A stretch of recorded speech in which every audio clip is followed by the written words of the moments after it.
Hi folks, this is Miss Prada here. I wanted to wish you a wonderful virtual happy Read Across America week.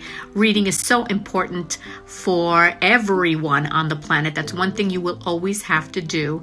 You will always have to know how to read. So I'm going to share one of my favorite books with you to celebrate my love of literature with you. It is titled John, Paul, George, and Ben, written by the incredible author, Mr. Lane Smith. Happy reading! Hi there, boys and girls. This is Miss Prada. I want to share with you one of my all-time favorite books titled John, Paul, George, and Ben, written by the incredibly talented author-illustrator, Mr. Lane Smith. Enjoy. John, Paul, George, and Ben by Lane Smith. Once there were 4 lads, John, Paul, George, and Ben. Make that 5 lads. There was also independent Tom, always off doing his own thing. John was a bold lad. At the start of every school year, the students were asked to write their names on the chalkboard. And every year, it was the same story. "John," his teacher would say, "you have lovely penmanship. John, your confidence is refreshing. But John, come on! We don't need to read it from space." Paul was a noisy lad. Before fun was invented, people joined bell-ringing clubs. As a member at Boston's Old North Church, Paul spent hours practicing in the belfry tower. Over time, that bell ringing took a toll on young Paul. All day, his head was filled with bings and bongs. He had to practically scream just to hear himself talk. Now that's fine around the belfry, but not at work. "Extra large underwear? Sure, we have some. Let's see. Large, large, extra large. Here they are. Great big extra large underwear." Paul was like a bullhorn in a china shop. "Your wig? Yes, it's coming. And your polka dot shirts are coming. And the pink breeches are coming!"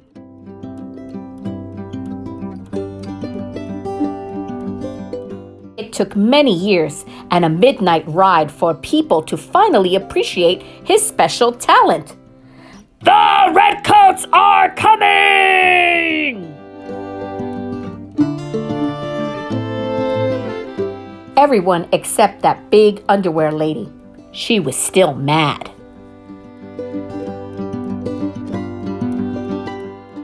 George was an honest lad. One day, he took his shiny new hatchet and chopped down his family's cherry tree. When the father discovered the tree, he asked, "Son, do you know who killed this beautiful little cherry tree?" "Cannot tell a lie," answered George. "'Twas I who chopped down this cherry tree." "Then run to my arms, dearest boy," cried his father, "for you have paid me for it 1,000-fold with your honesty." "Really?" said George. "In that case, when I tell you I've taken out the apple orchard, leveled the barn, and made kindling out of your carriage, you'll be a wealthy, wealthy man." Ben was a clever lad. Not only did he have a saying for every situation, he generously shared them with anyone, anywhere, at any time. "Fish and visitors stink after 3 days." He considered it his duty to provide frequent free advice. "The sleeping fox catches no poultry." Those who in quarrels interpose must often wipe a bloody nose. If your head is wax, don't walk in the sun. 3 can keep a secret if 2 of them are dead. The townsfolk were so taken by his generosity, they came up with a saying especially for Ben. Please shut your big yap! I like it, said Ben. Short and to the point. Work a fox or a turkey in there, and I think you've got something. Tom was an independent lad. One day, his teacher, Mr. Douglas, asked the class to make birdhouses by gluing macaroni to ye old balsa wood. Tom happily ignored him and used traditional building materials in a neoclassical design. When the class made a palm tree, Tom took one look and said, "Not on your life!" then quickly left to sketch his own tree. Young Thomas, fumed Teacher Douglas, would you mind explaining to the class why you insist on working so independently? Certainly, said Tom. In fact, I've taken the liberty to list the very reasons. Tom learned the power of his words that day. Mr. Douglas told him to pursue all the life, liberty, and happiness he wanted. Independently in the corner, the other students pursued lunch. The rest is history. Say, you want a revolution? Well, John, Paul, George, Ben, and Tom sure did. In April of 1775, they got one. The redcoats were coming. In fact, King George III's army was marching to Lexington and Concord to arrest John and the other Sons of Liberty. Fortunately, Paul Revere was a noisy man. After his midnight ride, every Minuteman, woman, and child knew who was coming and what they'll be wearing. It was the start of the Revolutionary War. The Americans needed to formally state their separation from the king. Who better than Thomas Jefferson, an independent man, to write the Declaration of Independence?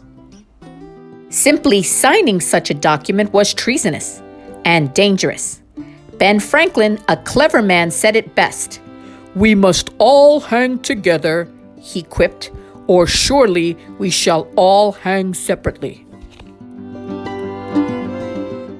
One might think twice about signing his name.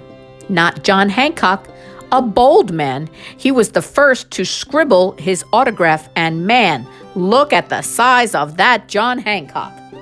The war was won thanks to General Washington. Everyone thought he would make a great king for the new United States of America. But George Washington was an honest man. "The last thing we need is another King George," he said. President George, however, has a nice ring to it. Ye old epilogue. George didn't live in the White House like all the other presidents. He was asked to live in New York City, where there aren't so many trees. The end. I hope you enjoyed this dramatic read of John, Paul, George, and Ben, written by the talented Lane Smith. And I hope to see you very soon. Happy Read Across America, my friends. Keep reading.